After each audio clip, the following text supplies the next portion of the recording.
سورہ آل عمران جو ہے قرآن حکیم کی چند بڑی جاندار صورتوں میں سے آپ دیکھیں گے کہ ان کے جو مضامین کی گہرائی اور ڈائیورسیفیکیشن اور جو اس کا ٹیسٹ ہے سورہ آل عمران کا ایک یونیک ٹیسٹ ہے الحمدللہ۔ ایک اور حدیث میں بیان کر دوں یہاں پر اسی کانٹیکسٹ میں، سنن ابی داؤد کے اندر صحیح سند سے حدیث ہے، مشکات میں بھی آپ کو دوسری جلد میں مل جائے گی۔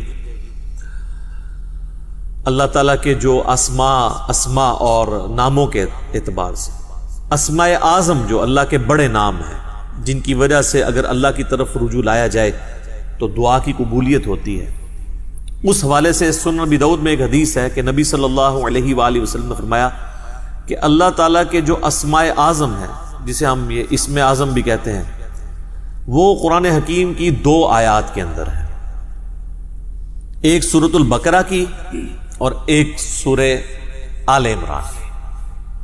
سورۃ البقرہ کی آیت ہے وَإِلَٰهُكُمْ إِلَٰهٌ وَاحِدٌ لَا إِلَٰهَ إِلَّا هُوَ الرَّحْمَٰنُ الرَّحِيمُ۔ اب اس میں ظاہر ہے پتہ چل گیا کون سے اسماء ہیں، اللہ آ گیا، الرحمن الرحیم، لا الہ الا اللہ بھی آ گیا۔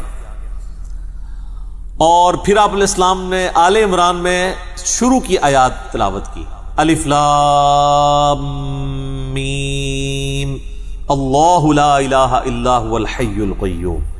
تو الحی اور القیوم یہ بھی اسماء اعظم میں سے، اور حروف مقطعات بھی اس کے اندر آ گئے۔ جامعہ ترمذی میں ایک حدیث ہے 593 نمبر انٹرنیشنل نمبر کے مطابق، ایک شخص نے دعا میں جلدی کی اور اللہ تعالیٰ کی حمد کے بغیر ہی دعا کرنی شروع کر دی اور درود شریف بھی نہیں پڑھا، تو نبی صلی اللہ علیہ وآلہ وسلم نے فرمایا کہ اس سائل نے جلدی کی۔ پھر آپ نے بلا کے اسے فرمایا کہ جب بھی تم اللہ سے دعا کرو پہلے اس کی حمد کرو، اس کے بعد مجھ پر درود پڑھو اور پھر اللہ سے مانگو۔ اتنے میں ایک اور شخص آیا، اس نے خود بخود یہی عمل کیا، وہ ابن مسعود تھے رضی اللہ تعالیٰ عنہ۔ تو نبی علیہ السلام نے فرمایا سل تعطا، سل تعطا، تو مانگ تجھے دیا جائے گا، تو مانگ تجھے دیا جائے گا۔ تو دعاؤں کا پروٹوکول یہ ہے کہ جب بھی آپ دعا کریں پہلے اللہ کی حمد بیان کرنی ہے، اور حمد میں اسماء اعظم اس کے، اور اس کے بعد درود شریف۔ تو کوشش کریں کہ آپ یہ دو آیات یاد کریں۔ سنن ابی داؤد کے اندر اسماء اعظم جو ہے موجود ہے، مشکات کے اندر بھی یہ دو آیات یاد کر لیں۔ ایک تو حدیث میں اس کا ذکر آ گیا، دوسرا قرآن کے اندر یہ موجود ہے وَإِلَٰهُكُمْ إِلَٰهٌ وَاحِدٌ لَا إِلَٰهَ إِلَّا هُوَ الرَّحْمَٰنُ الرَّحِيمُ۔ یہ سورۃ البقرہ اور سورہ آل عمران، الف لام میم اللہ لا الہ الا هو الحی القیوم۔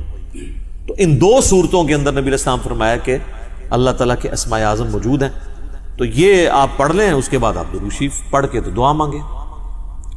اس کے علاوہ بھی آپ جتنے اسماء اعظم ہیں، جیسا کہ سورۃ الحشر کی آخری 3 آیات ہیں واللہ الذی لا الہ الا هو، وہ سارے اللہ تعالیٰ کے تعریفی کلمات اس کے اسماء اعظم ہیں، وہ جس کو یاد ہیں وہ پڑھ کے اس کے بعد درود شریف پڑھ کے دعا مانگے۔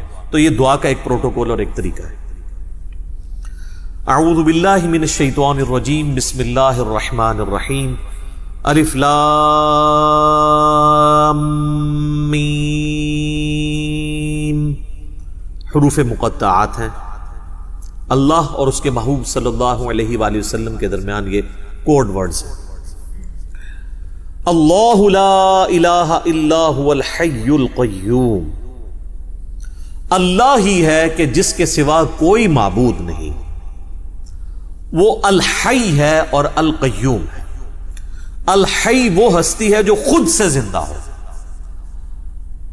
کائنات میں ایک ہی ہستی ہے جو خود سے زندہ ہے، باقی سب کی زندگی ادھار ہے، مستار ہے، چاہے کوئی فرشتہ ہو، کوئی پیغمبر ہو، کوئی جن ہو، کوئی عام انسان ہو، کوئی جاندار ہو، کوئی بے جان ہو، ہر ایک کی زندگی ادھاری ہے، اللہ کے دینے پر ہے۔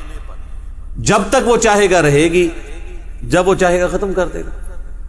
کل نفس ذائقۃ الموت، ہر جان نے موت کا مزہ چکھا ہے، سارے فرشتوں نے مرنا ہے، سارے پیغمبروں نے مرنا ہے، سارے جنات نے مرنا ہے، سارے انسانوں نے مرنا ہے۔ یہ موت ہر مخلوق کی ڈیسٹنی ہے، یہ تقدیر میں چیز طے ہے۔ اللہ ایک ہستی ہے جسے موت نہیں آتی، اسی لیے اگر زندگی کا لفظ کسی پر بولا جائے تو صرف اللہ ہی، الحی، خود سے زندہ، اور القیوم، قائم رکھنے والا، ساری کائنات اس کی وجہ سے قائم ہے، اس کا اگر امر پیچھے سے ہٹ جائے تو کوئی بھی چیز اپنی جگہ پرفارم نہیں کر سکتی۔ اللہ تعالیٰ چاہے گا تو آگ گرم کرے گی، نہیں چاہے گا تو ابراہیم پہ دیکھیں ٹھنڈی ہوگی۔ تو آگ کچھ نہیں کر سکتی، اصل میں جو اللہ تعالیٰ نے اس کے اندر خاصیت رکھی ہے، جب تک اللہ چاہے گا کہ وہ ایگزیکیوٹ ہو تو ہوگی، ادروائز نہیں۔ یہ ہے القیوم، اللہ نے ہر چیز کو تھاما ہوا ہے، خود سے زندہ ہے اور ہر چیز کو تھامے ہوئے ہے۔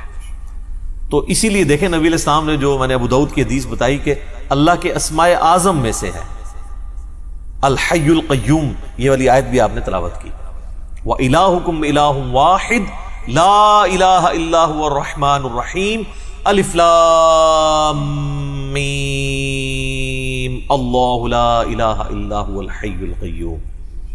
اسی طریقے سے جامعہ ترمذی میں ایک حدیث ہے، اس کی سند کمزور ہے لیکن اس کی صحیح سند المستدرک للحاکم میں موجود ہے اور سنن نسائی الکبریٰ کے اندر موجود ہے، عمل الیوم واللیلہ، صبح و شام کے اذکار والے چیپٹر کے اندر، کہ نبی علیہ السلام نے اپنی بیٹی فاطمہ سے فرمایا تھا، اے میری بیٹی مجھ سے لے لے اور صبح و شام اس کو پڑھا کر، یا حی یا قیوم برحمتک استغیث اصلح لی شأنی کلہ ولا تکلنی الی نفسی طرفۃ عین۔ اے خود سے زندہ ہر چیز کو تھامنے والے، میں تیری رحمت کے ساتھ تیری مدد کا سوال کرتا ہوں، اصلح لی شأنی کلہ، میرے تمام کاموں کو سنوار دے، ولا تکلنی الی نفسی طرفۃ عین، اور مجھے پلک جھپکنے کے برابر بھی میرے نفس کے سپرد نہ کرنا، تو ہی مجھے سنبھال۔ تو اس میں بھی یا حی یا قیوم کا وظیفہ آ گیا، یہ بھی اللہ تعالیٰ کے اسماء اعظم میں سے۔ نزل علیک الکتاب بالحق، نازل فرمائی ہے اس اللہ نے آپ پر یہ کتاب با مقصد، حق کے ساتھ، اور مقصد کیا ہے؟ انسانیت کی ہدایت۔ سورہ بنی اسرائیل میں بھی آیا وَبِالْحَقِّ أَنزَلْنَاهُ وَبِالْحَقِّ نَزَلَ، اللہ تعالیٰ نے اسے پرپزفل نازل کیا، با مقصد، اور یہ مقصد لے کر اتری۔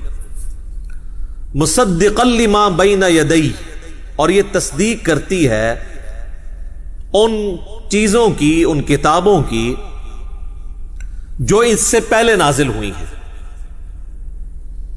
وَأَنزَلَ التَّوْرَاةَ وَالْإِنْجِيلَ، اور ان ٹاپ آف دا لسٹ کتابوں میں جو اس سے پہلے نازل ہوئی وہ تورات اور انجیل ہیں، اور کتابیں بھی ہیں، زبور بھی ہے، ابراہیم علیہ السلام کے صحائف ہیں، باقی انبیاء کے، پیغمبروں کے صحائف بھی موجود ہیں۔ من قبل ھدی للناس، یہ تورات اور انجیل قرآن کے نازل ہونے سے پہلے انسانیت کے لیے ہدایت کا سامان تھی۔ وَأَنزَلَ الْفُرْقَانَ، اور اب اللہ نے الفرقان نازل کر دیا۔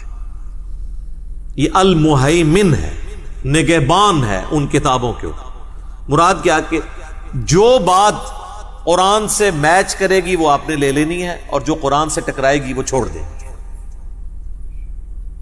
تو تورات اور انجیل کے اوپر نگہبان بن کر یہ الفرقان نازل ہوا ہے، اولڈ ٹیسٹیمنٹ، نیو ٹیسٹیمنٹ، اور اب یہ فائنل ٹیسٹیمنٹ القرآن۔